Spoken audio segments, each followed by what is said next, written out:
Hello' everyone, method চেনেলটোলৈ আপোনালোক সকলোকে স্বাগতম জনালোঁ। আজি এতিয়া মই এটা চমু ভিডিঅ' লৈ আহিছোঁ।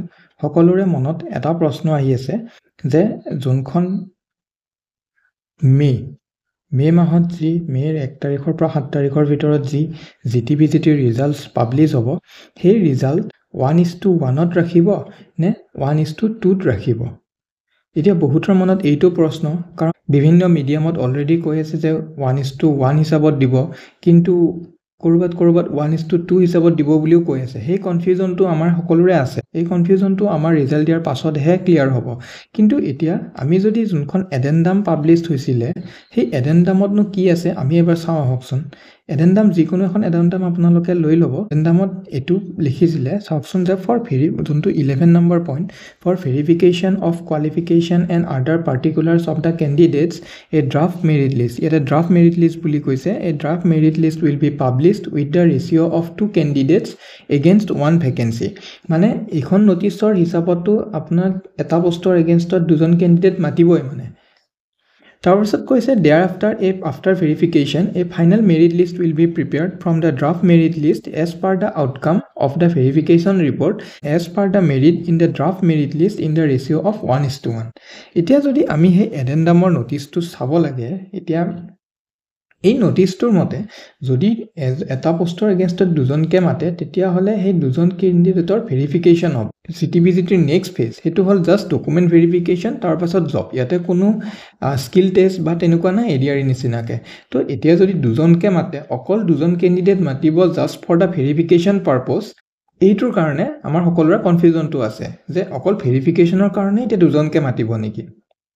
ইয়াতে কৈছে যে ড্ৰাফ্ট মেৰিট লিষ্ট, মানে এটা কথা আমি ইয়াৰ পৰা এটা কথা ক'ব পাৰোঁ যে যেনেকৈ আমি ADRত এপ্লিকেশ্যন নাম্বাৰ আৰু পাছৱৰ্ড দি ফালে আমাৰ ৰিজাল্টটো কোৱালিফাইড নে নট কোৱালিফাইড আহিছিলে, তো ইয়াতে তেনেকুৱা নহয়। ইয়াতে কি হ'ব, এখন মেৰিট লিষ্ট পাব্লিছ হ'ব। সেই মেৰিট লিষ্টখনত যদি টোটেল নাম্বাৰ অফ পোষ্ট 3000, তেতিয়াহ'লে 6000 কেণ্ডিডেটৰ নাম আহিব আৰু সেই 6000 কেণ্ডিডেটৰ ডকুমেণ্ট ভেৰিফিকেশ্যন হ'ব। ডকুমেণ্ট ভেৰিফিকেশ্যন হোৱাৰ পাছত কিছুমানৰ ভেৰিফিকেশ্যন ৰিজেক্ট হ'ব পাৰে। যেনে এইবাৰ কি হৈছে, কিছুমানে এপিয়াৰিং কেণ্ডিডেটছে এক্সাম দিছে, তেওঁলোকৰ ৰিজেক্ট হ'ব। বা কিছুমান আছে যাৰ যোনখন ইউনিভাৰ্চিটি সেইখন NCTE ৰিকগনাইজ নহয়, BEdৰ ইউনিভাৰ্চিটিখন NCTE ৰিকগনাইজ নহয়, তেওঁলোক ৰিজেক্ট হ'ব। এতিয়া শুনি পোৱা মতে কিছুমানটো এনেকুৱাও আছে যোনে ফেক BEd চাৰ্টিফিকেট লৈও এপ্লাই কৰিছে, তো তেওঁলোকৰো ৰিজেক্ট হ'ব। আফটাৰ ৰিজেকশ্যন তেওঁলোকে ফাইনেল মেৰিট লিষ্ট বনাব। ফাইনেল মেৰিট লিষ্টখন 1:1ত আহিব। কিন্তু কথাটো এইটো হ'ব, এতিয়া 1:2ত মাতিলে মেইন কথাটো হয় কিছুমান এনেকুৱা কেণ্ডিডেট থাকিব যাৰ ডকুমেণ্ট ভেৰিফিকেশ্যন ছাকচেছফুল হ'ব। মানে আপোনাৰ ড্ৰাফ্ট মেৰিট লিষ্টত নাম আহিলেও আপুনি যে একদম চাৰ্টেইন আপুনি জবটো পাব, সেইটো আপুনি ক'ব নোৱাৰে। ড্ৰাফ্ট মেৰিট লিষ্টত ছাপ'জ 6000 কেণ্ডিডেটৰ নাম আছে, টোটেল পোষ্ট আছে 3000। তো ওপৰৰ 3000ৰ যদি ডকুমেণ্ট ভেৰিফিকেশ্যন হৈ যায়, তেওঁলোকৰ ডকুমেণ্ট ভেৰিফিকেশ্যন ছাকচেছফুল হয়, তেতিয়াহ'লে নেক্সট তলৰ যি 3000 থাকিলে সেই 3000 এনেই বাহিৰ হৈ যাব। এক প্ৰকাৰে আমি ক'ব পাৰোঁ যোনখন ড্ৰাফ্ট মেৰিট লিষ্ট আহিব সেইখনৰ পৰাও আমি আমাৰ চাকৰিটো পাম নে নাপাম সেইটো ডিচাইড কৰিব পাৰিম, যদিহে তেওঁলোকে 1:2ত মাতে। এতিয়া আৰু এখন নটিছ, আপোনালোকে এই নটিছখন চাওক। এখন ফাৰ্ষ্ট নটিফিকেশ্যন আহিছিলে।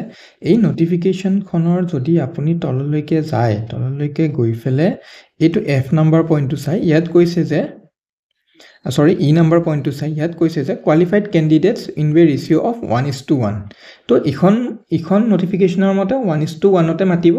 আৰু তাৰপাছত যদি 1:1ৰ মাতৰ পাছত ডকুমেণ্ট ভেৰিফিকেশ্যন প্ৰচেছৰ পাছত পোষ্ট ভেকেণ্ট ৰৈ যায়, পোষ্ট ভেকেণ্ট ৰৈ গ'লে আৰু 2খন মেৰিট লিষ্ট পাব্লিছ হ'ব পাৰে। এতিয়া তেওঁলোকে কোনটো প্ৰচেছত কৰে সেইটো আমি 7 তাৰিখৰ পাছত গম পাম, কাৰণ ফাৰ্ষ্ট উইকতে ৰিজাল্ট দিব। তো আমি ভাবি আছোঁ যে এৰাউণ্ড 7 মে' মানত ৰিজাল্ট আহি যাব।